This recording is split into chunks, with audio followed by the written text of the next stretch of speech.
So hey guys, welcome to my channel Zoology Vibes. Hope you all are good and fine. So आज हम Metamorphosis करेंगे. पूरे lecture में हम देखते हैं कि मेटामॉर्फोसिस है क्या. तो आज हम टॉपिक मेटामॉर्फोसिस को कवर करेंगे. तो स्टार्ट करते हैं अपना आज का लेक्चर.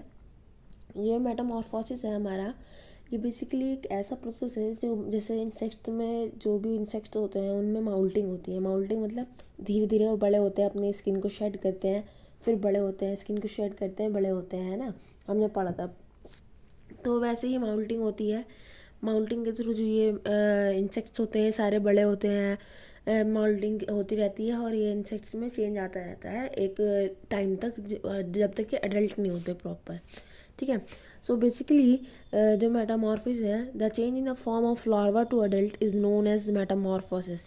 मेटामॉर्फोसिस जो है, जो लार्वा बना इंसेक्ट का, जो भी लार्वा बना, उस लार्वे से लेके अडल्ट तक होने में जितना जो भी चेंज हुआ उसे ही हम मेटामॉर्फोसिस कहते हैं. नेक्स्ट है जो हम बात करते हैं, जो मेटामॉर्फोसिस है उसके 4 टाइप होते हैं: एमेटाबॉलस, हेमीमेटाबॉलस, पायरोमेटाबॉलस और होलोमेटाबॉलस. ये 4 मेटाबॉलस है. अब हम इनको डिटेल में डिस्कस करते हैं. सबसे पहले बात करते हैं एमेटाबॉलस. एमेटाबॉलस मतलब मेटाबॉलस ही नहीं, मतलब मेटामॉर्फोसिस ही नहीं हो रहा उसमें, उसके अंदर कोई मेटामॉर्फोसिस नहीं हो रहा. इसमें आपका एग होगा. एग से एक इमेच्योर स्टेज आएगी जिसे हम निम्फ कहेंगे. ठीक है. निम्फ के बाद मैच्योर स्टेज आती है जिसे हम एडल्ट कहेंगे या इमैगो कहेंगे. इसका एग्जाम्पल है सिल्वर फिश. इसका एक जो मेन पॉइंट है वो ये है कि इसका जो वो इमेच्योर और मैच्योर फॉर्म होती है, दोनों ही सेम होते हैं मॉर्फोलॉजी में भी और लाइफस्टाइल में भी. मतलब समझ लीजिए आइडेंटिकल होते हैं पेरेंट्स के एकदम ही. जो भी निम्फ हुआ, जो भी लार्वा हुआ, जो एकदम आइडेंटिकल होता है लाइफस्टाइल में भी और उसमें भी क्या कहते हैं, मॉर्फोलॉजी में भी, दोनों में सेम होता है. नेक्स्ट हम बात करते हैं हेमीमेटाबॉलस की. ये जो हेमीमेटाबॉलस होते हैं ये इनकम्प्लीट मेटाबॉलस होते हैं. मतलब पूरा प्रॉपर नहीं होते हैं, इनकम्प्लीट होते हैं. इसमें भी एक एग होता है, एक इमेच्योर स्टेज आता है और एक मैच्योर स्टेज आता है. यहाँ पे एक गड़बड़ है, वो मैं भी आपको बताऊँगी क्या है. Nymph differs from mature in both morphology and lifestyle. Nymph जो होता है वो मॉर्फोलॉजी में भी और लाइफस्टाइल दोनों में डिफरेंस होता है. इसका एग्जांपल है ड्रैगन फ्लाई, मे फ्लाई, कॉकरोच, ग्रास ऑफर. यहाँ पर आप इसका पूरा ही डायग्राम देख सकते हैं. ये पायरो निम्फ है, फिर ये निम्फ है, फिर ये निम्फ स्टार है. धीरे धीरे पूरे एडल्ट होगा. नेक्स्ट हम बात करते हैं पायरोमेटाबॉलस की. जो पायरोमेटाबॉलस होता है उसे ग्रेजुअल चेंज कहते हैं. मतलब एकदम से सडन चेंज होता है, धीरे धीरे, मतलब धीरे से सडन चेंज होता है. मतलब धीरे धीरे चेंज होता रहता है, फिर एकदम से ही पूरा वो मैच्योर हो जाता है. इसका इसमें पहले एग होता है, फिर मैच्योर स्टेज आती है, एक इमेच्योर स्टेज चूली निम्फ बनता है, फिर होती है एक मैच्योर स्टेज जिससे एडल्ट बन जाता है मैच्योर स्टेज के बाद. इसका जो निम्फ होता है वो सिर्फ मॉर्फोलॉजी में डिस्टिंक्ट होता है. सिर्फ मॉर्फोलॉजी अलग होती है उसकी, बट उसकी कोई लाइफस्टाइल उसका अलग नहीं होता है, सेम होता है लाइफस्टाइल इनका बाकी उसकी तरह. इसका एग्जाम्पल है कॉकरोच और ग्रास ऑफर. अब हमारे जो बुक में दे रखा है, हमारे बुक में ये जो पायरोमेटाबॉलस है इसका जिक्र ही नहीं कर रखा है इन्होंने. पायरोमेटाबॉलस को कोई जिक्र ही नहीं कर रखा है उन्होंने. जो कॉकरोच और ग्रास हॉपर है उसको सीधा ही हेमीमेटाबॉलस में इंक्लूड कर रखा है. यहाँ पे आप देख सकते हैं हेमीमेटाबॉलस में इंक्लूड कर रखा है. मगर जो असल में जो बात है, जो असल में जो हेमीमेटाबॉलस में उसमें ड्रैगन फ्लाई और मे फ्लाई आते हैं, ये सब आते हैं. और ये कॉकरोच और ग्रास हॉपर जो है ये पायरोमेटाबॉलस में आते हैं. बट ऐसे बुक में दे रखा है तो बुक के अकॉर्डिंग ही चल रहा है हमें. बट मैंने यहाँ पे आपको क्लियर कर दे रही हूँ कैसा होता है. ठीक है. नेक्स्ट जो हम बात करते हैं, होलोमेटाबॉलस की. होलोमेटाबॉलस जो होते हैं वो कंप्लीट मेटामॉर्फिस होता है. मतलब पूरी तरीके से मेटामॉर्फिस होती है. पहली स्टेज जो होती है वो एग होती है, दूसरी एक इमेच्योर लार्वा होता है, मतलब तीसरा जो होता है प्यूपा होता है, सेकंड इमेच्योर स्टेज बोलते हैं उसे, और तीसरा जो होता है वो एडल्ट होता है. मतलब फिर जो मैच्योर स्टेज बनती है उसे एडल्ट कहते हैं. ठीक है. जो ये प्राइमरी और सेकेंडरी इमेच्योर स्टेज होती है, ये दोनों मॉर्फोलॉजी में भी लाइफस्टाइल में डिफरेंट अलग होते हैं मैच्योर से भी. और प्राइमरी मैच्योर सेकेंडरी मैच्योर से भी अलग होता है morphology as well as lifestyle. और ये जो दोनों ही हैं मैच्योर से तो काफ़ी अलग होते हैं. इसका एग्जाम्पल है कैटरपिलर, मोगोट, हाउस फ्लाई।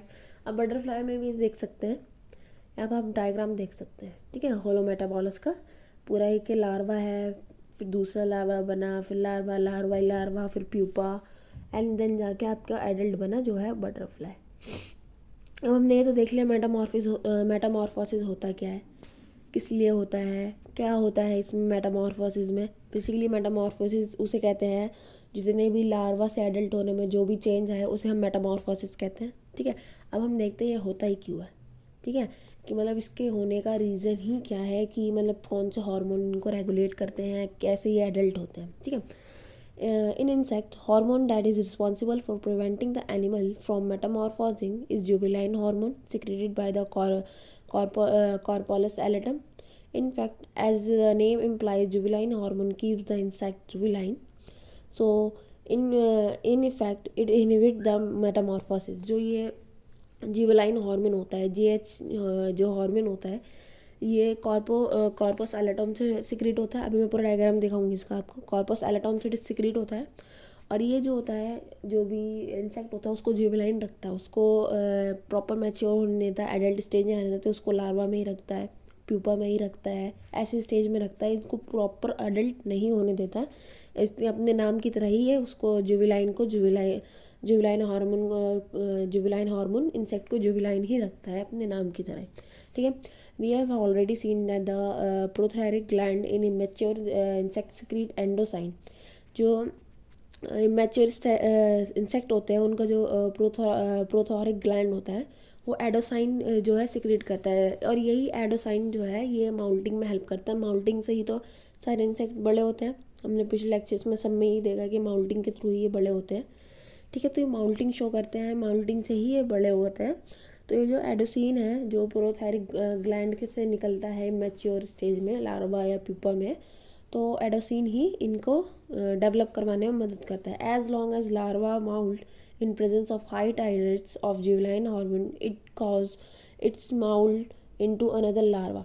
अगर जेएच जो हार्मोन है जुवेलाइन हार्मोन, उसके जो लेवल ज़्यादा है बॉडी में, और ये एडोसाइन भी सिक्रीट कर रहा है, तो ये जो एडोसाइन जो सिक्रीट करेगा तो ये लार्वा टू लार्वा कन्वर्ट होगा। जैसे अभी यहाँ पे आपने देखा, यहाँ पे देखिए कितने सारे लार्वा है, लार्वा 1, लार्वा 2, आप देख रहे हैं, एक लार्वा, दो लार्वा, ये लार्वा, लार्वा, लार्वा, फिर प्यूपा में हुआ।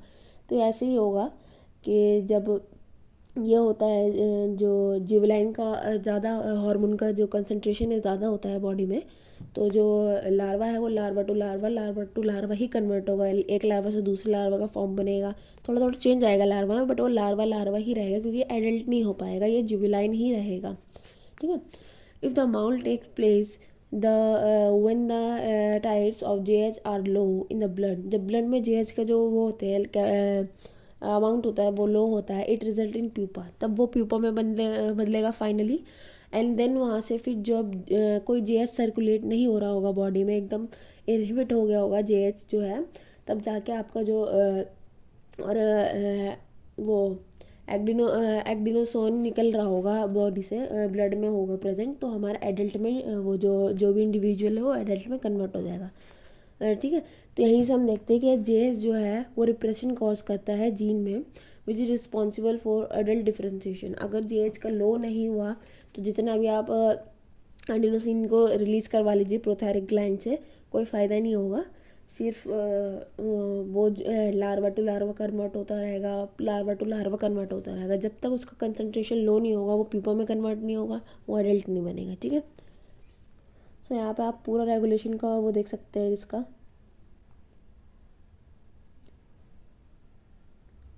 ये देखिए, ये न्यूरोसेक्रेटरी सेल है, ये न्यूरोसेक्रेटरी सेल है, आपको यहाँ पे दिख रहे हैं। ये है कॉर्पस एलेटा, यहीं से आपका जो जुवेलाइन हार्मोन है वो रिलीज होता है। यही प्रोथायरिक वो है, यहीं पे प्रेजेंट होता है, जो ब्रेन का हार्मोन है, जो प्रोथायरिक ग्लैंड है वो यहीं पे प्रेजेंट होता है। ये जेएच हार्मोन जो है, मैं इसको और छोटा कर देती हूँ ताकि सारा आपको एक साथ ही दिखे, ठीक है। ये जो जुवेलाइन हार्मोन है ये लार्वा टू, देखिए लार्वा टू लार्वा रख रहा है या लार्वा टू प्यूपा कर रहा है, उससे ज़्यादा एडल्ट नहीं होने दे रहा।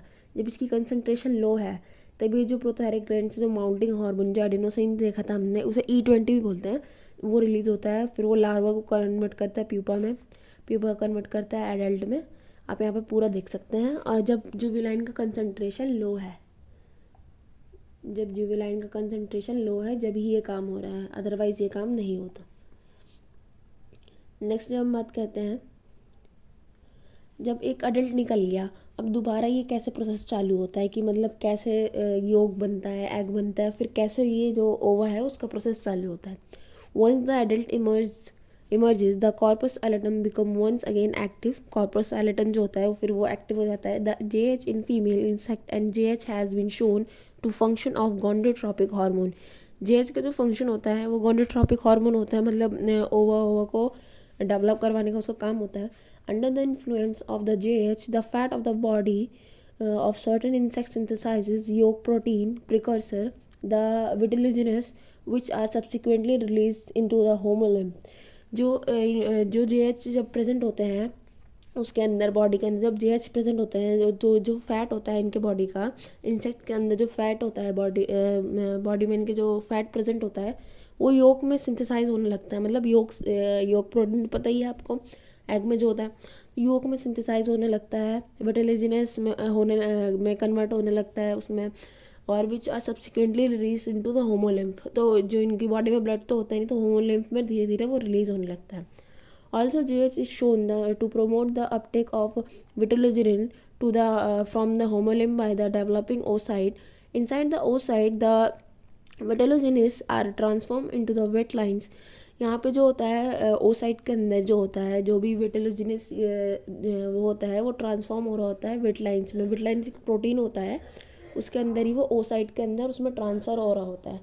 द योग protein beside regulating the oocyte developing from and vitellogenes synthesizes and uptake, जो ये रेगुलेटिंग के हो रहा होता है जब ये JH हार्मोन के अंदर, उसी के साथ साथ जी जो विटेलोजिन है ये सिंथेसाइज हो रहा होता है। And uptake JH has shown to promote the oviposition and as well. ये जो JH जो ये ओवी पोजिशन में करता है, मतलब ओवा है जो oocyte है उसको रिलीज भी करवाता है ट्यूब के जैसे। हमारे में नहीं होता ये, इंसेक्ट्स में मैं हमारा अपना एग्जांपल दे रहे हैं। जैसे ओवरी में एग बना तो उसको फैलोपियन ट्यूब तक जो है ये JH इंसेक्ट्स में JH हार्मोन का भी उसमें भी रोल होता है कि ओवी पोजिशन करवाने में भी रोल होता है, उनको एग को बाहर निकालने में भी इसी का JH हार्मोन का, मतलब एक्सटर्नल इन्वायरमेंट में निकालने का भी जो ये ओवी पोजिशन कहते हैं उसे, एक्सटर्नल इन्वायरमेंट में एग को निकालने को ओवी पोजिशन कहते हैं, वो भी JH हार्मोन का काम होता है। So hope you like my video, कि आज का ये लेक्चर यहीं पे खत्म होता है। Hope you like my video. If you like my video so don't forget to like, share and subscribe to my channel. Thank you.